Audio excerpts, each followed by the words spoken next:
नमस्कार दोस्तों, introduction to accounting में आज हम पढ़ेंगे advantages of accounting.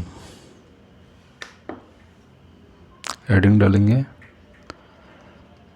Advantages of accounting.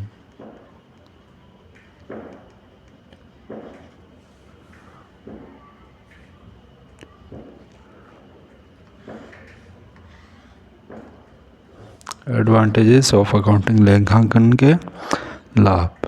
Point number first डालेंगे हम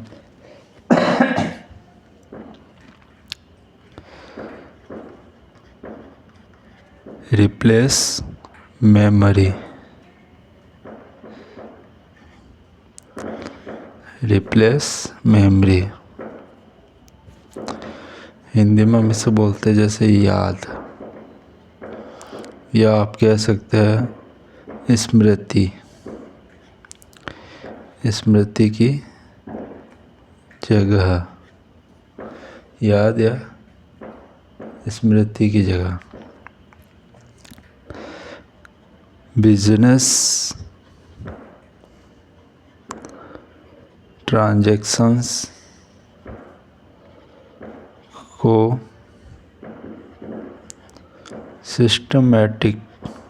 सिस्टमैटिक वे में टाइम टू टाइम और डेट वाइज रिकॉर्ड कर लिया जाता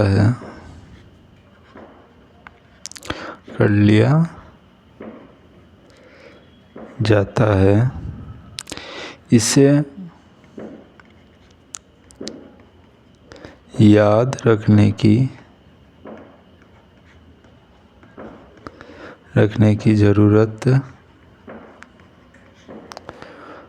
ज़रूरत नहीं पड़ती है। बिजनेस में एक दिन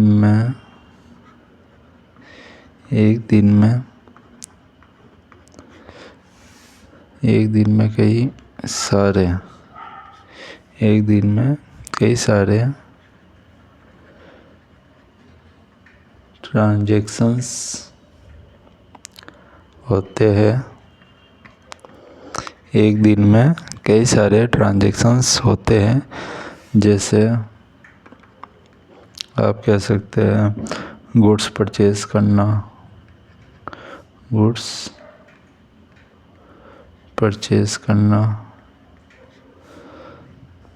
और फिर उसे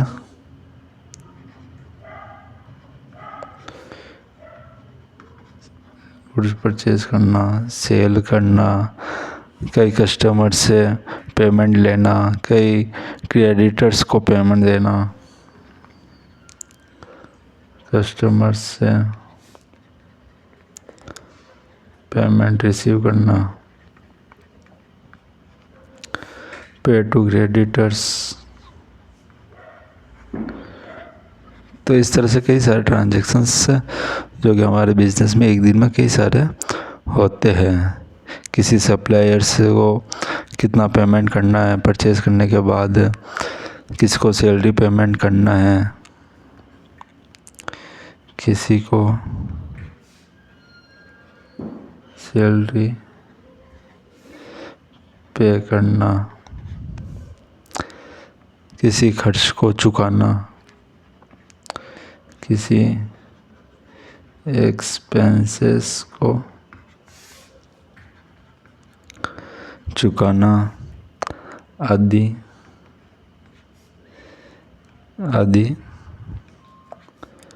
इस तरह कई सारे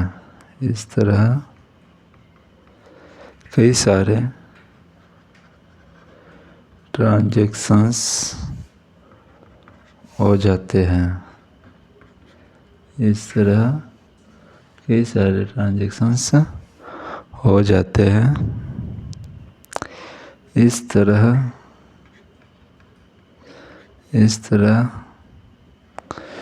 इन सभी ट्रांजैक्शंस को इन्हें याद रखने की ज़रूरत ही नहीं पड़ती है। इस ट्रांजैक्शंस को याद रखने की हमें ज़रूरत ही नहीं पड़ती।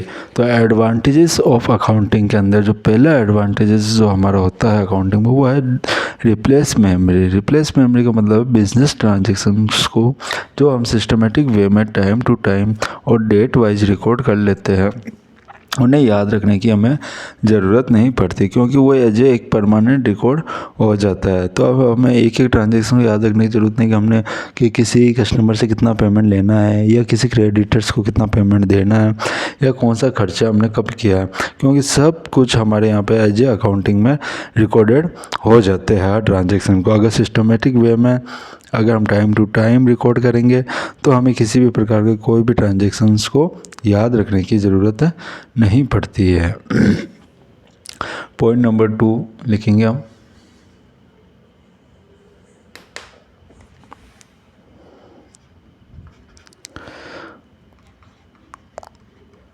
Provide complete and systematic records. Provide complete and systematic records. किसी भी बिजनेस में ट्रांजैक्शंस इतने ज़्यादा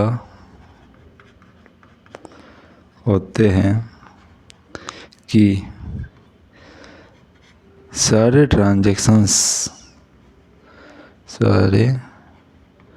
ट्रांजैक्शंस को याद रखना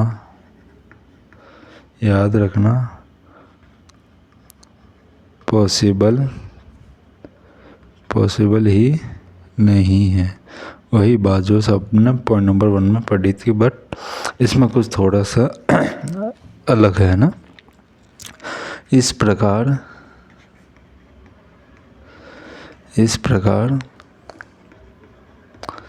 सभी ट्रांजैक्शंस को सिस्टमैटिक वे में डेट वाइज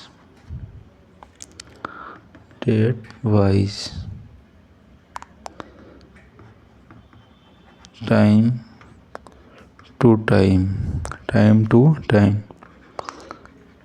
रिकॉर्ड्स किया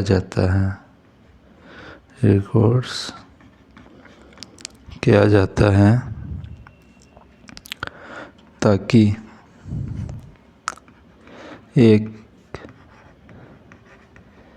निश्चित अवधि में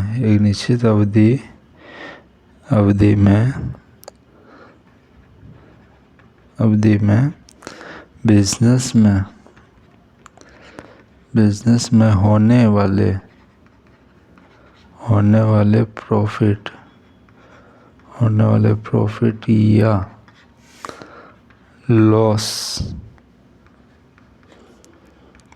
का पता चल सके और बिजनेस की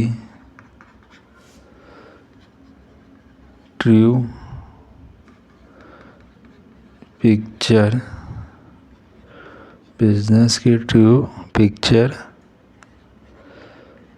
शो किया जा सके। इस तरह अकाउंटिंग हमें बिजनेस की complete and systematic records provide करते हैं। दोस्तों, इसमें बिल्कुल ही सरल और सीधी बात है कि अगर हम बिज़नेस में जो भी ट्रांजैक्शंस होते हैं, उन ट्रांजैक्शंस को अगर हम सिस्टमेटिक वे में date wise time to time अगर हम रिकॉर्ड कर लें, तो हमें जो भी ट्रांजैक्शन का रिज़ल्ट है वो हमें बिल्कुल बिज़नेस की ट्रू पिक्चर शो होगी। मीन्स बिज़नेस के सारे ट्रांजैक्शन है जिसका जो रिज़ल्ट हुआ हमें कंप्लीट और सिस्टमेटिक तरीके से हमें रिकॉर्ड्स मिलेंगे, जिससे क्या होगा, जिससे हमारी बिज़नेस की एकदम ट्रू पिक्चर शो होगी। ये अकाउंटिंग का सेकंड नंबर का बेनिफिट है, या कह सकते हैं एडवांटेजेस है। पॉइंट नंबर 3 डालेंगे हम।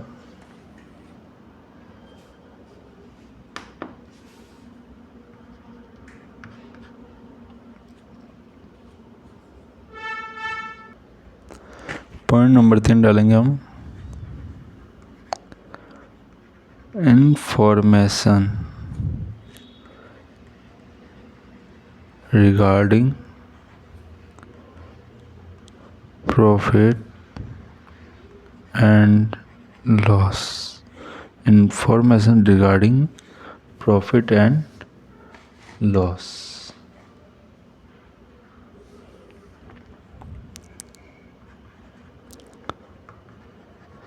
बिजनेस में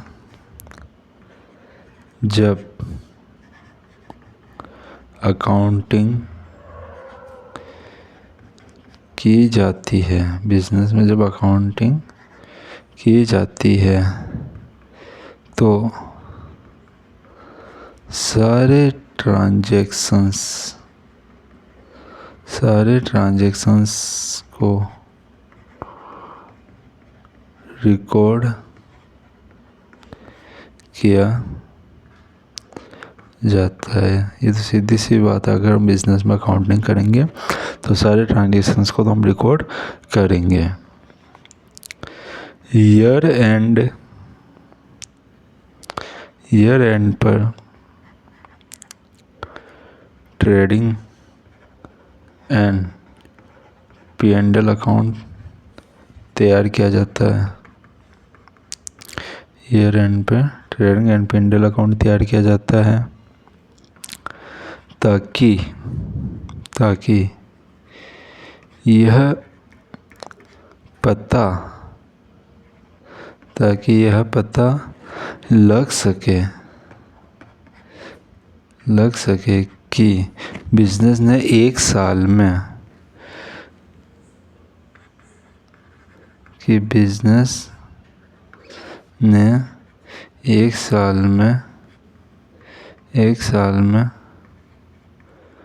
कुल कितना प्रॉफिट या कह सकते हैं लॉस हुआ। बिजनेस में एक साल में कुल कितना या तो प्रॉफिट होगा या फिर लॉस होगा, तो वो कितना होगा, हाउ मैनी, कितना होगा। तो ये जानकारी भी हमें कैसे पता चलती है, अकाउंटिंग के द्वारा ही पता चलती है। अकाउंटिंग करेंगे मीन्स हम पूरे साल भर में सारे ट्रांजैक्शंस को रिकॉर्ड करेंगे, तो उसका बेनिफिट ये है कि हमें ये भी कैलकुलेट हो जाता है कि हमें प्रॉफिट या लॉस, और प्रॉफिट लॉस में भी हमें ये पता लगता है कितना का प्रॉफिट है या फिर कितना लॉस है। यह सारी इंफॉर्मेशन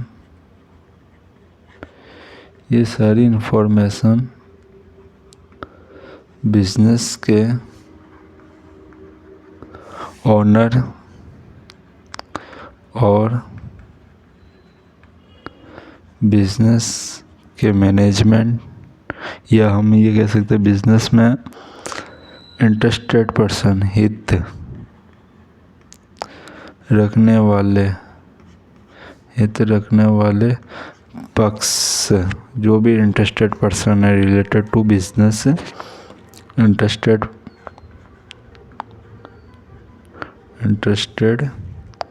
पार्टीज के लिए बहुत बड़ा यूजफुल होती है ये सारी इंफॉर्मेशन। बिजनेस के इंटरेस्टेड पार्टीज कौन हो गए? जैसे बिजनेस का मैनेजमेंट हो गया, हमारे कस्टमर हो गए, गवर्नमेंट हो गई, इस तरह से कई पार्टीज होते हैं, कई इंटरेस्टेड पर्सन होते हैं। आगे के कुछ चैप्टर्स में मैं बताऊंगा आपको। गवर्नमेंट जैसे टैक्स का हिसाब किताब देखने के लिए वो हमारे बिज़नेस से रिलेटेड रहती है। कस्टमर ये जानना चाहते हैं, उनको भी कहीं ना कहीं कुछ ना कुछ एक इंटरेस्ट बिज़नेस से जुड़ा हुआ रहता है कि बिज़नेस का क्या प्रोडक्ट है, क्या वैल्यू है। तो ये तमाम चीज़ें रहती है। हर एक पर्सन का कहीं ना कहीं बिज़नेस से अटैचमेंट रहता है, तो वो हर तरह की इन्फॉर्मेशन जानना चाहता है। तो उससे ये बेनिफिट कहाँ से मिलेगा? अकाउंटिंग के द्वारा। विदाउट अकाउंटिंग हमें कोई भी इन्फॉर्मेशन नहीं पता चल सकती है। Point number 4,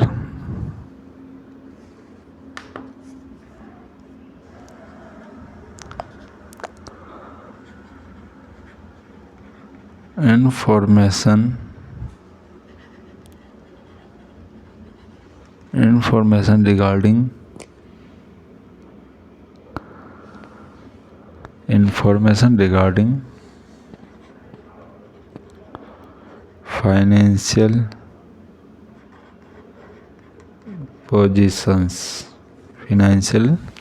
positions, profit and loss, P&L, profit and loss account बनाने के बाद balance sheet profit and loss account बनाने के बाद बैलेंस शीट बनाई जाती है, जिसमें एक साइड बिजनेस की सारी असेट्स और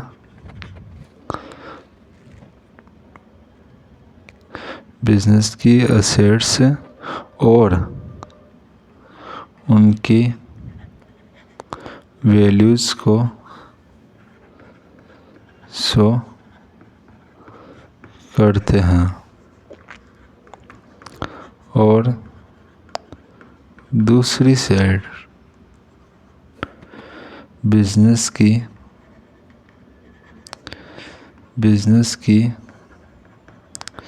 सारी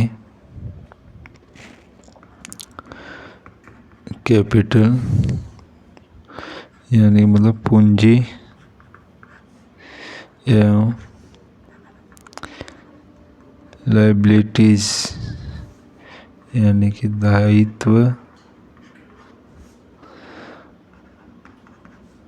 को शो किया जाता है। ओके, इस तरह यह बैलेंस शीट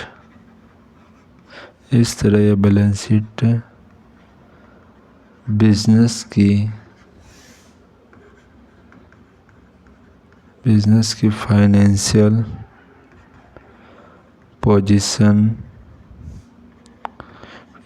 पोजीशन को शो करती है। इंफॉर्मेशन रिगार्डिंग फाइनेंशियल पोजीशन का मतलब ये होता है कि एक बिजनेस ने एक साल में जो भी परफॉर्म किया है, जिससे चाहे प्रॉफिट हुआ है, लॉस हुआ है, और वो P&L अकाउंट बनाने के बाद हम लास्ट में बनाते हैं बैलेंस शीट। बैलेंस शीट्स के राइट हैंड साइड में होता है असेट्स और उसके लेफ्ट हैंड साइड में होती है लाइबिलिटीज़ और कैपिटल होती है। बैलेंस शीट में डेबिट और क्रेडिट इस तरह से कॉलम नहीं होते हैं। तो ये हमें बैलेंस शीट का मतलब ये हो गया कि बिज़नेस का A to Z तक एक बिल्कुल ही समरी रिपोर्ट हमें इससे मालूम होती है। जैसे जैसे हम आगे पढ़ते जाएंगे वैसे वैसे हम समझते जाएंगे कि एक बिज़नेस को किस एंगल से किस तरह से देखा जाता है या उसे किस तरह से पढ़ा जाता है कि एक ही रिपोर्ट के अंदर हम पूरे बिज़नेस को एक साल भर के जो भी परफॉर्मेंस हुए हैं उसमें क्या चेंजेस हुए, क्या हुआ, क्या नहीं हुआ, तो तमाम चीज़ें हम बैलेंस शीट से हमें काफ़ी जानकारियाँ मिल जाती है। तो बैलेंस शीट को कहीं ना कहीं हमें एक पढ़ना समझना आना चाहिए देखते ही। तो ये चीज़ें होती है। तो इस तरह हम बैलेंस शीट को बिज़नेस की फ़ाइनेंशियल पोजीशन जो कि है ये शो करती है, तो ये हमें समझ में आ जाता है। तो ये किसकी हेल्प से आएगा, ये कहीं ना कहीं हम अकाउंटिंग करेंगे तो इसी का ही बेनिफिट मिलता है कि हम बैलेंस शीट बना सकते हैं और उसे समझ सकते हैं। ओके, पॉइंट नंबर 5 डालेंगे हम।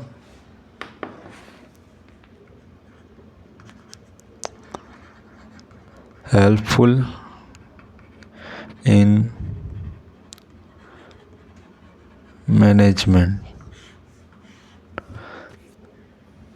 हिंदी में आप लिख सकते हैं व्यवसाय के प्रबंध में सहायक। व्यवसाय के प्रबंध में सहायक, बिजनेस के जो मैनेजमेंट होते हैं, टॉप मैनेजमेंट या अप मैनेजमेंट जो बिज़नेस को मैनेज करते हैं, ये उनके लिए किस तरह से सहायक हो सकती है, उनके लिए क्या ये एडवांटेजेस प्रोवाइड कर सकती है, वो हम पढ़ेंगे। किसी भी बिजनेस का जो मैनेजमेंट होता है, किसी भी बिजनेस का जो मैनेजमेंट होता है, जो बिजनेस की सारी एक्टिविटीज़ को मैनेज करते हैं। मैनेजमेंट कौन होता है? वो पर्सन्स जो बिज़नेस की सारी एक्टिविटीज़ को मैनेज करते हैं, that is called management of business. और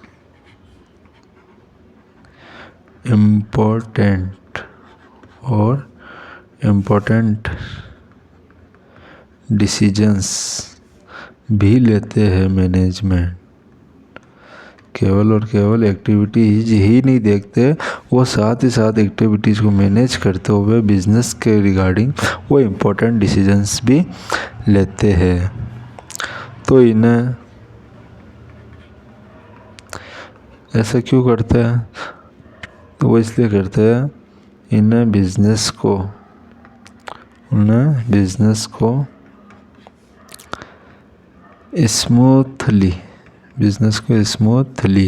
स्मूथली का मतलब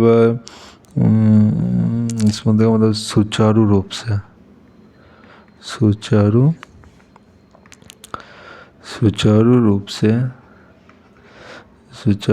से और लगातार बिजनेस को चलाने के लिए बहुत सारी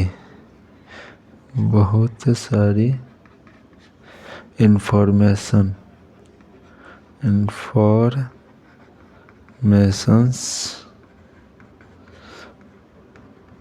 की ज़रूरत, हमें बिजनेस को स्मूथली चलाने के लिए बहुत सारी इंफॉर्मेशंस की ज़रूरत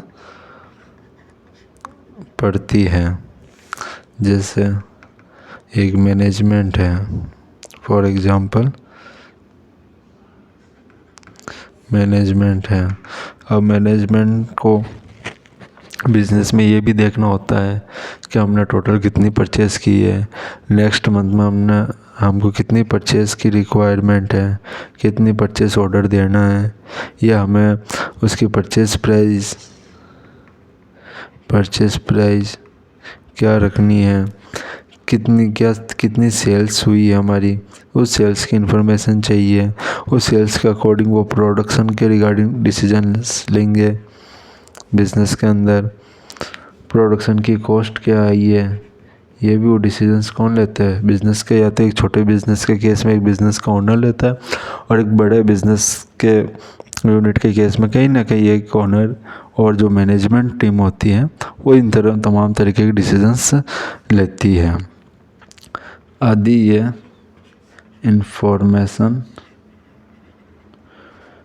इन्फॉर्मेशंस ये इनको किसको चाहिए, मैनेजमेंट को चाहिए। तो ये सारी इन्फॉर्मेशंस एज ए अकाउंटिंग के द्वारा ये हेल्पफुल करती है, किसको करती है, मैनेजमेंट को करती है।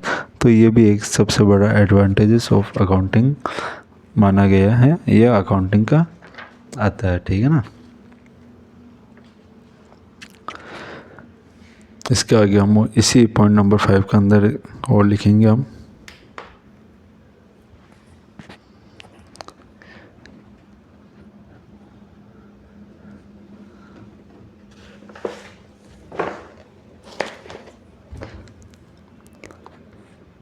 इस प्रकार ये सारी इंफॉर्मेशन अकाउंटिंग के द्वारा ही अलग अलग रिपोर्ट्स के थ्रू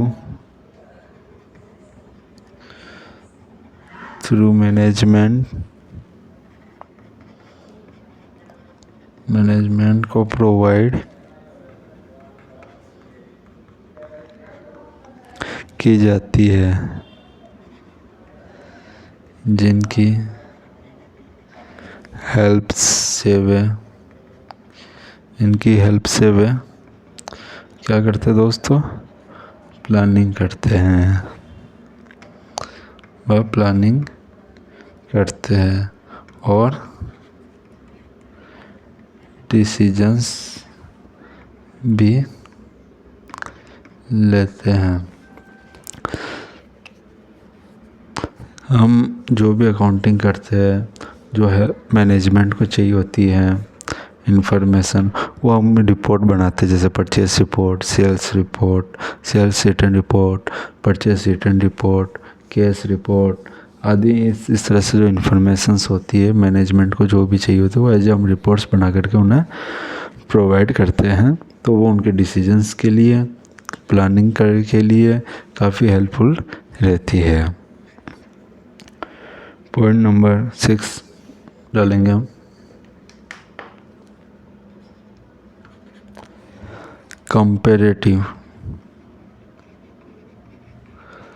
कंपैरेटिव स्टडी, हिंदी में हम इसे कहेंगे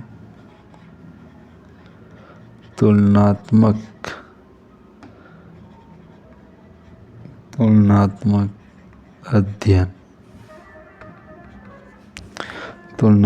अध्ययन। प्रॉपर अकाउंटिंग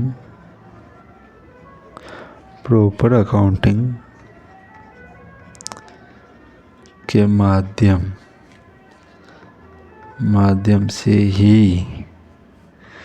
माध्यम से ही बिजनेस का ओनर एक साल में हुए सेल, परचेज, प्रॉफिट, एक्सपेंसेस को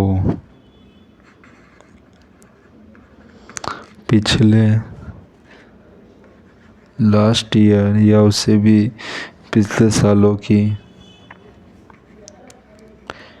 रिपोर्ट्स से तुलना कर सकते हैं। अगर हम इस साल की अकाउंटिंग को प्रॉपर वे में रिकॉर्ड्स करते हैं तो उसी के बेस पे हम इस साल की जो भी हमारी सेल, परचेज़, प्रॉफिट, एक्सपेंसेस और भी जो भी रिकॉर्ड्स ट्रांजैक्शन हुए तो उनका हम कंपेयर कर सकते हैं पिछले वाले सालों में कि भाई इस साल की हमारी सेल्स इतनी हुई तो पिछले साल की हमारी सेल कितनी थी, या जस्ट उससे भी पिछले सालों की सेल्स कितनी थी। तो हम कहीं ना कहीं ये कंपेयर स्टडी करने में भी हमारे लिए अकाउंटिंग बहुत ज़रूरी हो जाती है। इस तरह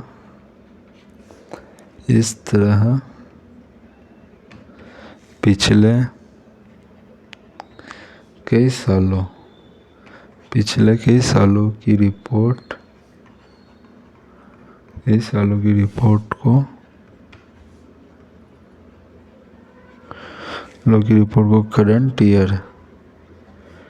करंट ईयर की रिपोर्ट से इजीली कंपेयर कर सकते हैं। इस तरह पिछले कई सालों की रिपोर्ट को हम करंट ईयर की रिपोर्ट से इजीली हम कंपेयर कर सकते हैं, है ना दोस्तों। तो एडवांटेजेस ऑफ अकाउंटिंग के अंदर हम टोटल 6 पॉइंट्स को हमने देखा है, पढ़ा है और समझा है। ये पॉइंट्स आपके पॉइंट ऑफ व्यू, एग्ज़ाम के पॉइंट ऑफ व्यू से भी बहुत काफ़ी इम्पोर्टेंट हो जाते हैं।